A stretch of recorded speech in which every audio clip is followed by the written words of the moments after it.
Hej, temat zupełnie niezwiązany z tym, co się teraz dzieje, z obecną sytuacją. Propaganda. Propaganda, manipulowanie tłumem, wpływ na to, żeby tłum robił to, co władza chce. Zupełnie to nie ma związku z obecną sytuacją. Dlaczego Ci o tym chcę powiedzieć? Dlatego, żebyś sobie uświadomił, że Twoje myśli tak naprawdę nie są wcale Twoimi myślami, tylko są to rzeczy, które masz tak naprawdę powkładane do głowy przez media, przez otoczenie i Tobie się wydaje, że tak jest. I tak jest z rozmaitymi sytuacjami typu jedzenie albo niejedzenie mięsa, sytuacjami na temat tego, jak to niby samochody szkodzą, ile to wywołują zanieczyszczeń, a przypadkiem się okazało, że obecna sytuacja powoduje to, że jest większy smog, jak był do tej pory na przykład w Warszawie, a ruchu praktycznie nie ma samochodowego. Jak to możliwe? Ale nie można już produkować samochodów z mocnymi silnikami, bo one powodują smog. Okej. Więc wytłumaczę Ci, o co chodzi z tą manipulacją i propagandą, bo może niektórzy wiedzą, a niektórzy może jeszcze nie usłyszeli w ogóle, że coś takiego istnieje i co to jest. Więc powiem Ci najpierw, jak to było jeszcze w starożytności. Był Cezar i miał problem z ludźmi swoimi poddanymi, bo od czasu do czasu się buntowali, no bo jak za dobrze jest, no to nawet dlatego wystarczy, trzeba by się pobuntować, bo jak nie ma co robić, to coś trzeba zacząć robić.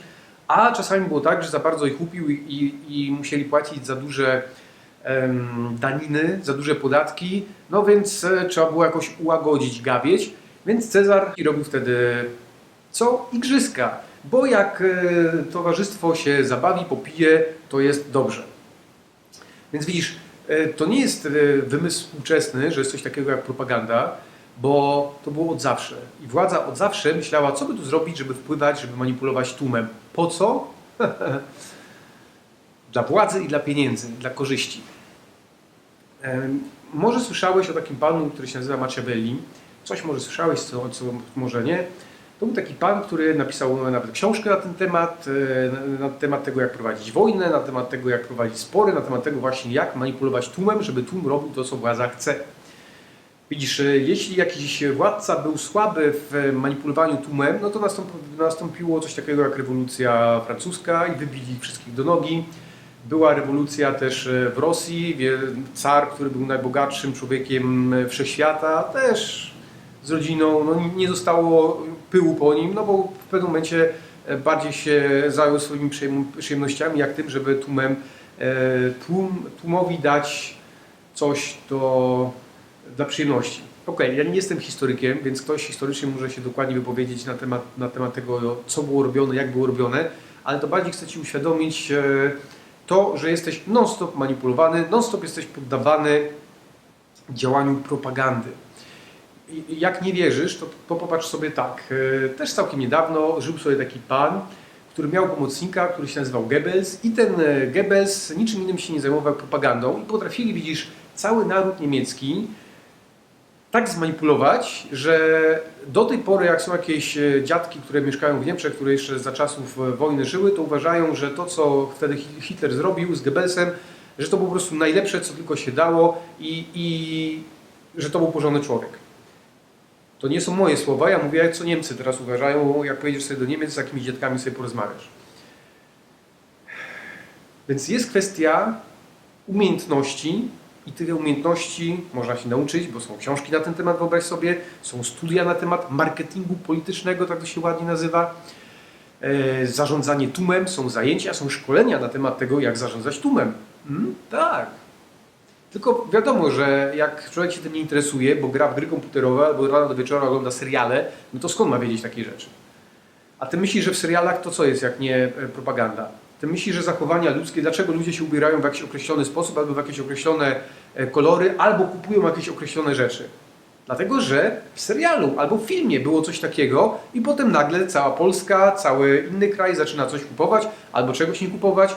Akcja sprzed 3 tygodni, kiedy miłościwie poddany miłościwie nam panującego, bo to nie ten najwyższy, chociaż nie wiadomo, kto do końca zdecydował o tym, żeby zabronić Jedyny środek, który tak naprawdę jest skuteczny w działaniu ogólnie na wirusy, powiedzmy wirus grypy, bo który według mnie jest znacznie większe zamieszanie robi jak ten, który siedzi propaganda,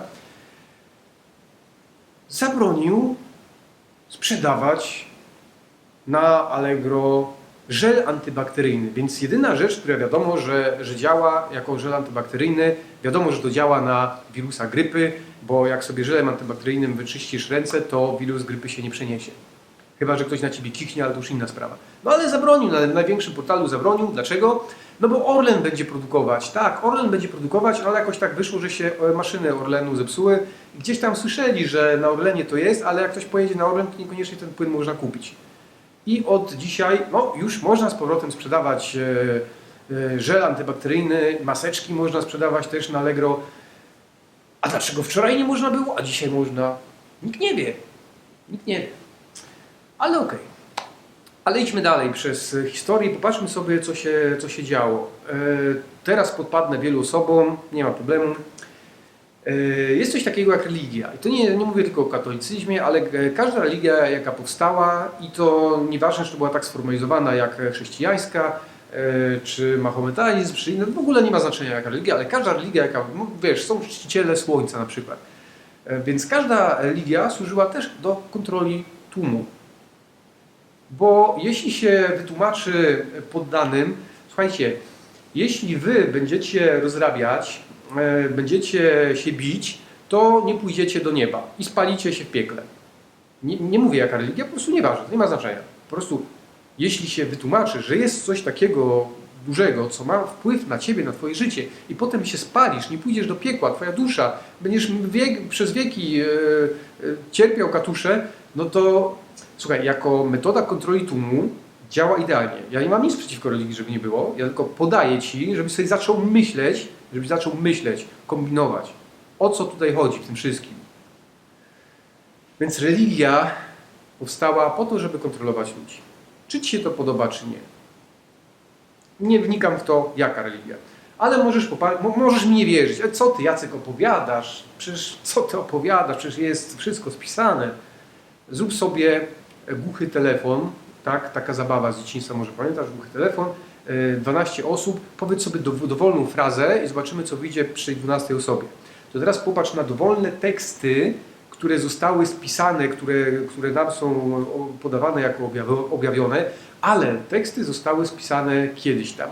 Przetłumaczyła to jedna osoba, potem druga osoba, potem ta druga przetłumaczyła jeszcze na inny język i w sumie zanim to do nas doszło w tej wersji, jaką my teraz mamy, to tych tłumaczeń jest 10.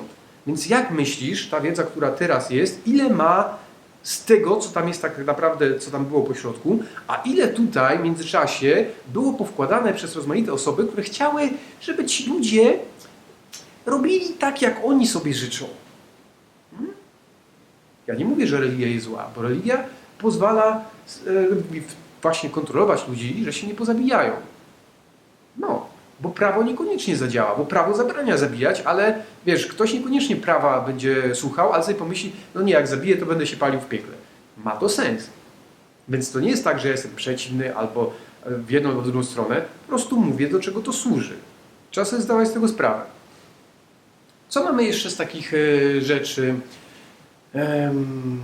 Widzisz, w Polsce, tak, jest w Polsce, w takim mieście niedaleko Bydgoszczy, które walczy z tym, tam są jakieś tam, chyba o Żużel chodzi, więc nie powiem, o które miasto chodzi, ale wiadomo, o które miasto chodzi, niedaleko Bydgoszczy, gdzie jest taki jeden pan, który przysięgał skromność i w ogóle skromne życie, a dzisiaj czytam właśnie, że domaga się od państwa wkład w związku z tym, że no, wirus i tak dalej, więc oni potrzebują, bo inaczej zaczną głosić lewicowe poglądy. To jest dopiero wpływ na ludzi, to jest dopiero manipulacja. Albo dacie kasę, albo będziecie mieć problemy. Więc jestem pewien, że władza szybciutko kasę znajdzie po to, żeby ten pan tam był zadowolony i mógł dalej głosić swoją propagandę. Po co głosi propagandę? Sprawa oczywista. Albo władza, albo pieniądze. Niedawna historia. Może słyszałeś coś takiego jak Cambridge Analytica. W firma, która, no wiesz, no w sumie normalna firma reklamowa, która ściągała dane klientów i wysyłała reklamy po to, żeby klienci robili tak, jak oni sobie życzą. Normalne firmy reklamowe tak robią. Tylko że ta firma zaczęła kombinować na troszkę większą skalę i może, wiesz, ja nie wiem, czy tak było, czy nie było, słyszałem, podobno. Obecny prezydent Stanów Zjednoczonych został wybrany dlatego, że tam zakombinowali, że wysyłali wyniki, odpowiednie treści reklamowe do odpowiednich ludzi, tak żeby wpłynąć na ich zachowania. I też ta firma potem robiła też odpowiednie treści, które wysyłała do mieszkańców Anglii po to, żeby zagłosowali na Brexit.